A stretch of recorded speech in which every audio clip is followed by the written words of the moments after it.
श्री इमरान प्रतापगढ़ी जी। धन्यवाद सभापति महोदय। हम ही को कातिल कहेगी दुनिया, हमारा ही कत्लेआम होगा। हम ही कुएं खोदते फिरेंगे, हम ही पे पानी हराम होगा।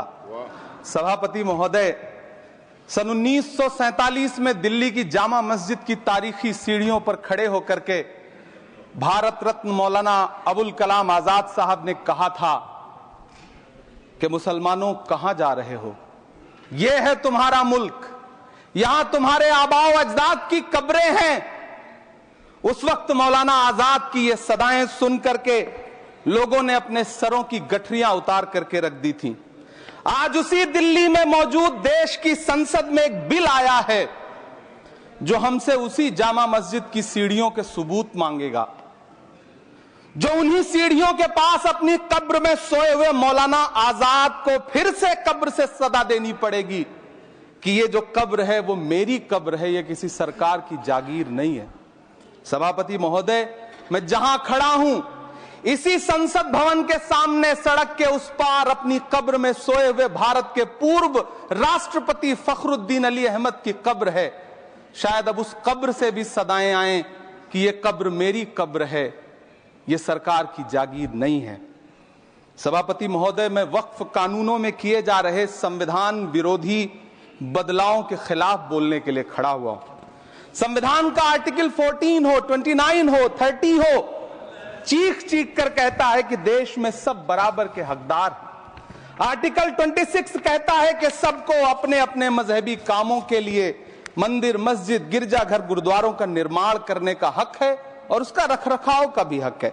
लेकिन डॉक्टर बाबा साहब अंबेडकर के संविधान को हर दिन कुचलने वाली ये सरकार देश के मुसलमानों से नफरत में इतनी अंधी हो गई है कि खुलेआम देश की संसद में देश सरकार के माइनॉरिटी मिनिस्टर साहब और होम मिनिस्टर साहब झूठ बोलते हैं और देश को गुमराह करते हैं। झूठ शब्द असत्य बोलते हैं। सरकार ने इस बिल का नाम उम्मीद रखा है। मंत्री जी कल से इसे देश के मुसलमानों के लिए नई उम्मीद बता रहे हैं। नहीं मंत्री जी, न तो ये बिल मुसलमानों के लिए नई उम्मीद है और न ही उम्मीद की नई किरण। सभापति महोदय, भाजपा ने पूरे देश में वक्फ के नाम पर कई सारे झूठ फैलाए हैं। आइए आज उनकी सच्चाई पर बात करते हैं। वक्फ ट्रिब्यूनल को ऐसे बताया जाता है जैसे वक्फ ट्रिब्यूनल कोई मजहबी खाप पंचायत हो। सभापति महोदय, जबकि सच्चाई यह है कि वक्फ ट्रिब्यूनल भी तो सरकारी न्यायिक विभाग है जिसमें सरकार द्वारा नियुक्त जज होते हैं, जिसमें प्रशासनिक अधिकारी होते हैं, कहीं ऊपर से थोड़ी आ गए। सभापति महोदय, देश के गृह मंत्री जी ने इसी सदन में कहा कि वक्फ ट्रिब्यूनल के फैसले के खिलाफ कोई कोर्ट नहीं जा सकता, जबकि सच यह है कि वक्फ एक्ट 1995 की धारा 83(9) के तहत हाई कोर्ट वक्फ ट्रिब्यूनल के फैसले की न सिर्फ समीक्षा कर सकता है बल्कि उसे बदल भी सकता है। सच तो यह है कि वक्फ बोर्ड खुद अपनी जमीनों के लिए कई सारी कोर्ट में मुकदमे लड़ रहा है। सभापति महोदय, दिल्ली की जिन 123 संपत्तियों को लेकर कल माइनॉरिटी मिनिस्टर, होम मिनिस्टर साहब और अभी आदरणीय नेता सदन बात कर रहे थे, आइए उनकी सच्चाइयों पे भी बात करते हैं। 1911 में जब अंग्रेजी हुकूमत ने कोलकाता के बजाय दिल्ली को राजधानी बनाने का फैसला किया तो रायसीना हिल्स के चारों तरफ जो मुसलमानों की ढेर सारी जमीनें थी उनको एक्वायर किया गया और लुटियन को इसकी तामीर की जिम्मेदारी सौंपी गई। सेंट्रल विस्टा की तरह लुटियन जोन का मेगा प्लान तैयार हुआ, लेकिन उस वक्त के मुसलमानों ने उस वक्त की अंग्रेजी हुकूमत से अपनी इबादत गाहों को बचाने के लिए लड़ाई लड़ी। मामला ब्रिटिश गवर्नमेंट तक पहुंचा। तब यह तय हुआ कि वो जो धार्मिक स्थल हैं उन्हें जस का तस रहने दिया जाएगा। इंडिया गेट के बगल वाली मस्जिद हो, जाप्तागंज, सुनहरी बाग मस्जिद हो, पार्लियामेंट रोड वाली मस्जिद हो, ऐसी 123 संपत्तियों के मैनेजमेंट के लिए 1913 में मुसलमान वक्फ वैलिडेशन एक्ट बना और उसके बाद एक नया शहर बसाया गया जिसे लुटियंस जोन का नाम दिया गया। फिर 1943-45 के बीच एक और समझौता हुआ। आजादी से पहले उसके तहत काफी सारी वक्फ जायदादों को सुन्नी मजलिस औकाफ बनाकर उसके अंडर किया गया ताकि उसकी देखरेख की जा सके। गृह मंत्री जी 2 दिन से सदन में जो बात कह रहे हैं वो दरअसल 123 संपत्तियां उसी सुन्नी मजलिस औकाफ के तहत आती है। सभापति महोदय, आजाद भारत आजाद हुआ। आजादी के बाद भारत में 1954 में वक्फ एक्ट लागू हुआ, जिसकी धारा 9 के तहत 1964 में केंद्रीय वक्फ काउंसिल का गठन हुआ। दिल्ली की वही 123 प्रॉपर्टीज को 1970 में सर्वे गजट करके गजट नोटिफाई किया गया। इसके निपटारे के लिए पूर्व प्रधानमंत्री इंदिरा जी के द्वारा 1974 में एक बर्नी कमेटी बनाई गई। बर्नी कमेटी ने 1976 में इन 123 संपत्तियों को दिल्ली वक्फ बोर्ड की संपत्ति होने की रिपोर्ट सौंपी। उस रिपोर्ट के आधार पर 1984 में कांग्रेस सरकार ने उन 123 प्रॉपर्टीज को दिल्ली वक्फ बोर्ड को सौंपने का फैसला किया, जिसके खिलाफ विश्व हिंदू परिषद कोर्ट गई। मामला 2011 तक पेंडिंग रहा। फिर 2011 में कोर्ट ने सरकार को आदेशित किया कि इसका निपटारा करो। तब 2013 में तत्कालीन यूपीए सरकार ने दिल्ली की उन्हीं 123 जायदादों को बर्नी कमेटी की सिफारिशों के मुताबिक वक्फ बोर्ड के हवाले किया। यही वो प्रॉपर्टीज हैं जिनके नाम से गृहमंत्री जी कल से कांग्रेस को कोस रहे हैं। फिर आई 2014 में भाजपा की सरकार, जो तब से इन जमीनों को हड़पने की साजिश कर रही है।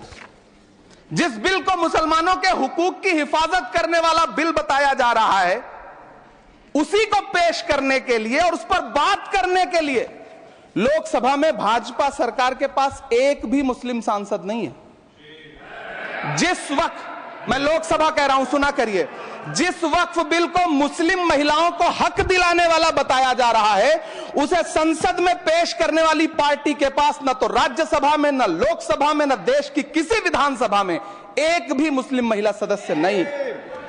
कल किरण रिजिजू जी कह रहे थे कि रेलवे की जमीनें देश की जमीनें हैं, डिफेंस की जमीनें देश की जमीनें हैं।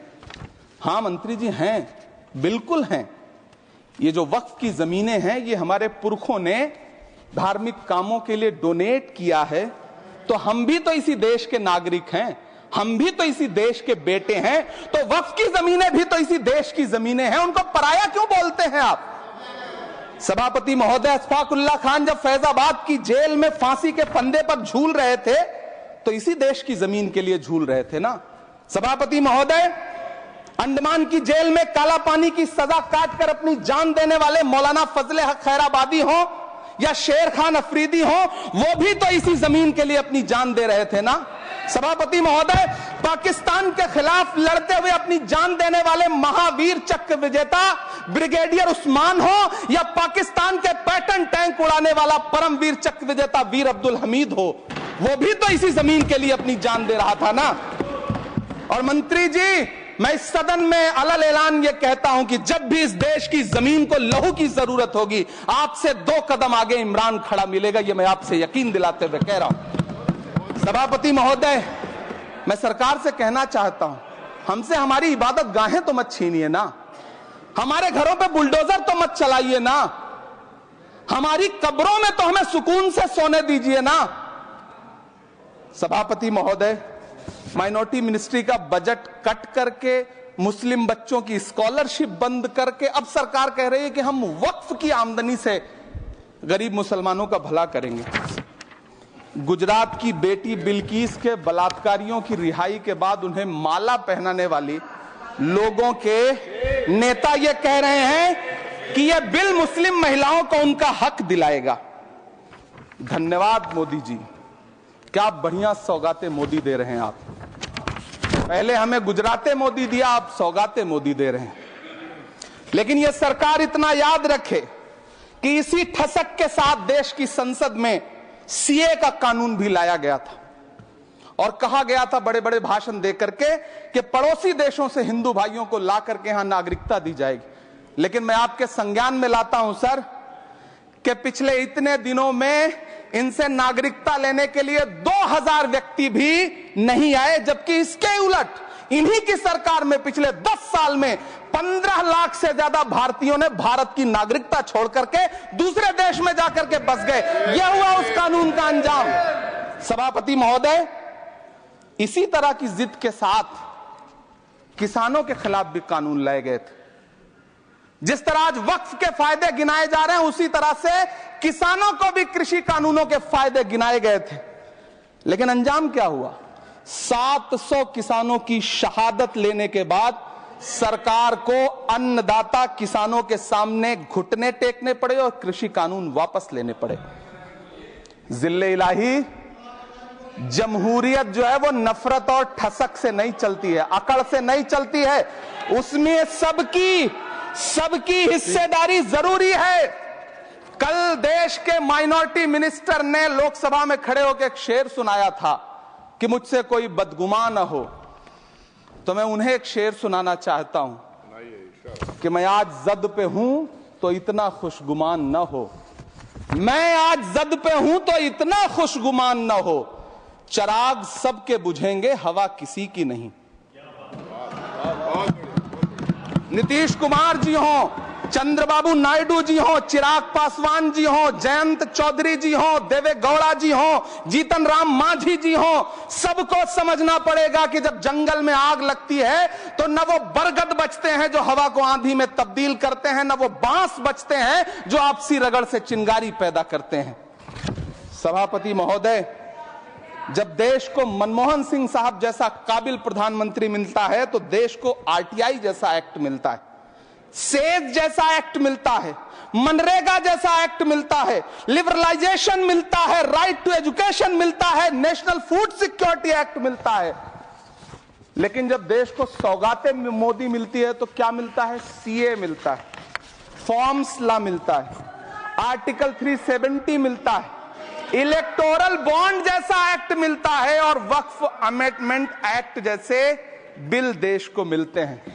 मुझे तो अपने हमवतन भाइयों से पूछना है कि आपको अपने बच्चों की तरक्की, खुशहाली और नौकरी की दरकार है या फिर मुसलमानों की दान की गई जमीनों को लूटकर धन्ना सेठों को देने की साजिश करने वाले कानून की? सभापति महोदय, यह सरकार रात के 3 बजे तक पूरे देश को जगा करके संसद में अपने ही नागरिकों को नीचा दिखाने के लिए वक्फ बिल ला रही थी, तो उधर रात के 1:30 बजे अमेरिका हम पर 26% टैरिफ लगा रहा था। सरकार की प्राथमिकताएं देश को पता। सभापति महोदय, मैं बहुत भावुक हूं आज, और मुझे अच्छा लगा कि आदरणीय नेता सदन जगत प्रकाश नड्डा जी ने बहुत अच्छी बातें भी की, मन से बातें की। क्योंकि उनके नाम में प्रकाश जुड़ा है तो मैं उनमें हमेशा एक रोशनी की किरण देखता हूं। मैं उनके सामने बहुत अदब से यह बात कहना चाहता हूं कि चरागों के सफर में दबदबा हो आंधियों का तो फिर अंजाम जुल्मत के सिवा कुछ भी नहीं होगा। यह दुनिया नफरतों के आखिरी स्टेज पर है, इलाज इसका मोहब्बत के सिवा कुछ भी नहीं होगा। मैं भावुक हूं, मेरी पलकें गीली हैं। अगर देश की एक बहुत बड़ी आबादी को लगता है कि आप उसका भला करने के लिए नहीं बल्कि उनकी इबादतगाहों, उनकी कब्रिस्तानों, उनकी खानकाहों को बर्बाद करने का बिल ला रहे हैं, तो फिर आप अगर समझाने में नाकामयाब रहे हैं तो यह आपकी नाकामयाबी है। पहले समझाइए, उसके बाद कोई बिल लेकर के आइए, तब शायद हम आपका इतनी पुरजोर तरीके से विरोध ना करें। लेकिन सभापति महोदय, मैं अंत में सिर्फ इतना कहना चाहता हूं कि इस बिल में जो भी पॉइंट्स दिए गए हैं, बॉम्सी पोर्टल देख लीजिए, सरकार का झूठ आपको पकड़ में आ जाएगा। हम डरे नहीं हैं, हम सिर्फ सरकार से अपील कर रहे हैं कि हमें अपना समझिए। हम आपके अपने हैं, इस देश के नागरिक हैं और आप ताकत में हैं। संख्या बल के आधार पर बिल हो सकता है आप पास करा ले, लेकिन आपको यह बात समझनी पड़ेगी कि हम तो वो तारीख हैं, जहनों में रहना है जिसे कागजी पुर्जे नहीं जो फाड़ डाले जाएंगे। जिस जमीन पर मैं खड़ा हूं यह मेरी पहचान है। आप आंधी हैं तो क्या मुझको उड़ा ले जाएंगे? आपको यह बात समझनी पड़ेगी।